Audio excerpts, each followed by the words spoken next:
Hey guys, it's me, Expert Terminal. If you're watching this, you're probably a clan leader or somewhat similar in a similar position, and you're ready to take the initiative to get your clan to the next level and start to play competitively.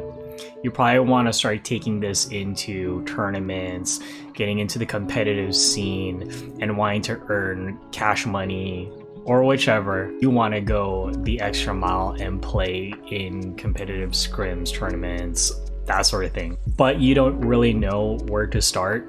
So in this video, I'm just going to show you guys how to get into scrims and tourneys with your team, and also I'm going to hand it off to Solo and Little Dog, who are the leaders for the competitive team for N1 group.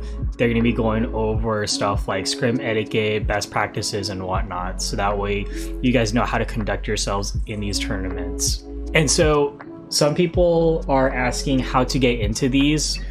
As of right now, one of the only methods of it is either game battles or Discord tournaments. There's also Facebook tournaments as well, but those are mostly for international scenes and usually restricted to people who live within that certain region. But then even so, it'll redirect you to a Discord server to join so that way you can register. So I'm going to show you guys how to get into these Discord servers, where to find these Discord servers, and how to register your clan for these servers and tournaments. So to find some of these servers, I found mine through Facebook. I believe a lot of us here use Facebook already and are probably in a few Call of Duty Mobile groups.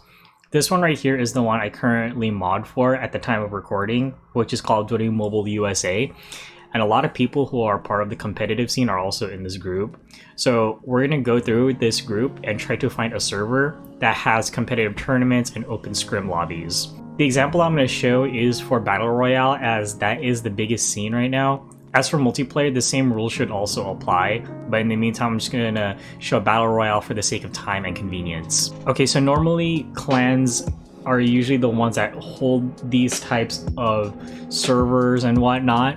So there's a huge variety of clans. I'm just going to go into this search right here and actually start looking for a clan that has their Discord server up. So I'm just going to type in clan, and then I'm going to see like a bunch of posts that are saying like, oh yeah, I'm just looking for a clan, whatnot, and blah, blah, blah.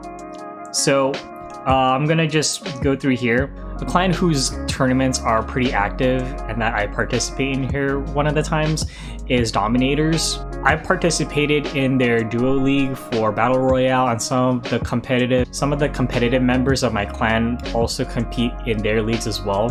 There's a bunch of clans out there that have these types of leagues and whatnot that you can join, and then I'm going to show you how to get into those Discords. So first, we're just going to click the link right here where it says join the Dominators Discord server.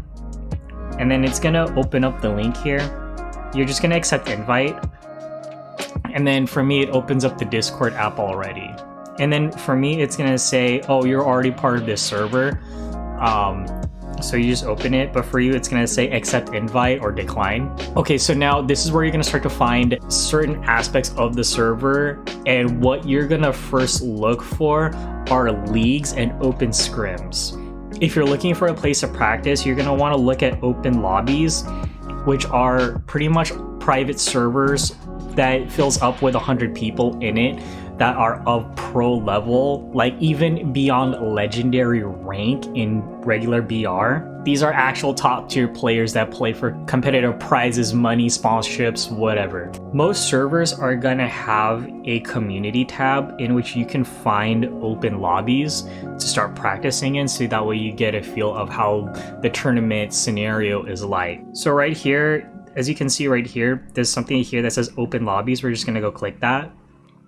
And now you're mostly going to want to access these servers from your phone, because when you do click these links, it's going to open up the game. And if you open it from a computer or something like that, it's probably going to open up like something to download the game, and then you're going to have to access that from your phone. So as you can see here, there's a bunch of these open lobbies. You want to try to pay attention to the timestamp. You want to join into the server within a minute or two of a time span. Anything more than 10 minutes, they would have already started the match. So as you can see here, there's a link right here that says join Call of Duty Mobile blah blah blah. That's going to lead you into a private server, a private custom game with a bunch of other top tier players, and then from there that's when you'll start to do the scrim and whatnot. There's a bunch of other servers here as well. I'm just gonna go over the ones that I'm currently in, and I'll probably post I'll post a list of Discord servers that I'm in that do these types of lobbies, at least the ones that I'm most active in. But it's mostly clans that host these types of lobbies. The one that I'm most active in is Cosmos COD Mobile, which is pretty much, it's just a server list of different scrims and tournaments and whatnot that you can join in. And then so down here you'll find another community tab again.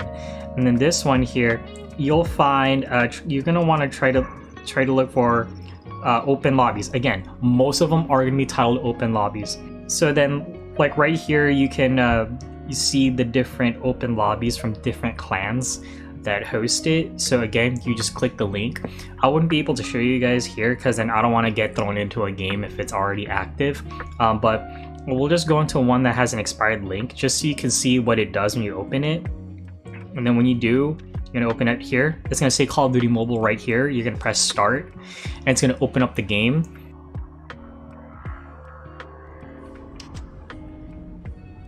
So as you can see, it says like the room does not exist. And so that's because the Battle Royale room is already closed. They already finished their match. What that would look like though actually is, it would look like this. It would look like this private tab. And then so it's gonna be split up into either solo, duos, or squads.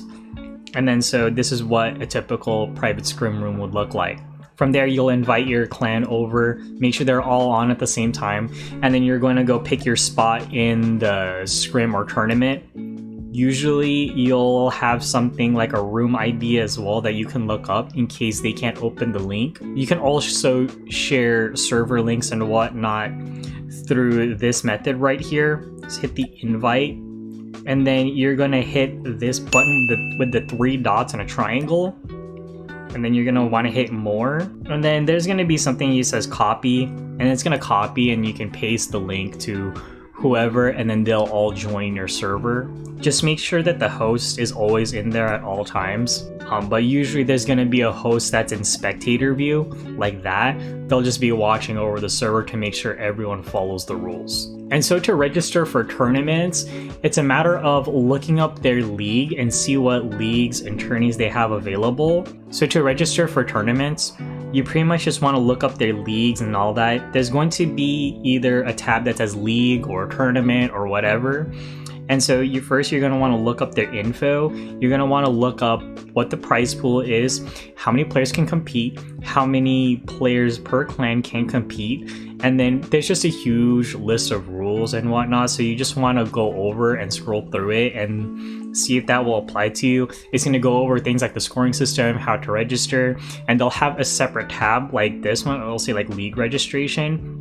And so just follow the rules. Every server is different in terms of rule registration, and that's something you as a clan leader or a team leader or whatever is your responsibility to take it upon yourself and your clanmates to find out what those rules are and make sure you go over it. And now I'm going to be handing it off to Solo and Lil Dog, who are going to be going over scrim etiquette, scrim and tournament etiquette, sportsmanship, and best practices to make sure that you and your team are off on the right foot in the competitive scene. Take it away. Thank you for that kind introduction, Terminal. As everyone knows, my name is Solo, and I'm here to speak to you about scrim etiquette and protocol. So in scrims have rules. See, what a scrim is a skirmish. You face off against a specific group or a specific team. So scrims have rules. I mean, you gotta follow the rules. There's certain primaries you can't use, certain lethals you can't use, certain tacticals you can't use, all that fun stuff. I mean, you also cannot be a sore loser. Cannot be a sore loser. You have to be gracious in winning, and you have to be gracious in losing. Otherwise, people don't want to play with you. That's a thing. So, but in the case of BR scrims, though, there are certain teams that want you to wait till the last circle to kill anyone. So anyway, is scrims in a nutshell. Thanks, everybody. Hey everybody, this is Little Dog here with N1 Comp. I'm just dropping in to chit chat with everybody about the qualities of scrimmaging and practices here at N1 Comp.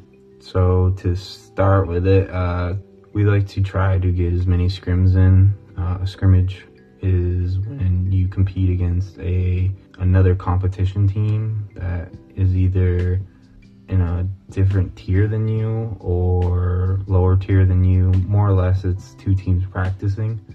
For MP, we try to take the scrims as if it's a competition, so we take it very serious. But we also use that scrim as a learning curve. We discuss, strategies on how we would win the game or win the round. We take each game round by round. For BR, same thing. We like to discuss, where we're falling or where we're jumping out of the plane, what's the best rotation. That's for scrims. Practices, we like to practice twice a week. A lot of us play together anyways during the week, but we have set times. During practices, we like to just roll pubs, public matches. During that time, it's a lot of working on communications, knowing where people are going to go on the other opponent, knowing the best strategy each round, if that's, hard point, team deathmatch, search and destroy, trying out different loadouts, different perk setups. I personally, when I practice like it's a scrim. So I run the specific guns that are allowed or the specific perk. That's just my personal preference. I suggest it to others and they can roll with it. Yeah, practices, we like to practice between 1 to 2 hours on the set times. Yeah, all in all, the biggest thing you can take out of a scrim or a practice is communication and knowing your teammates and their movements. Knowing your teammates is probably the biggest thing. Knowing how their play style is, that can determine how you play. I always adjust to my players and who I'm playing with, because not everybody plays the same. Solo plays a lot different than I play, but that's what makes us a good team. I'm more of a run and gun, get up close, whereas Solo likes to take it slow, and that works out for us. So this is Little Dog with N1 Comp saying best of luck and hope to see you queued up in the same lobby as I am.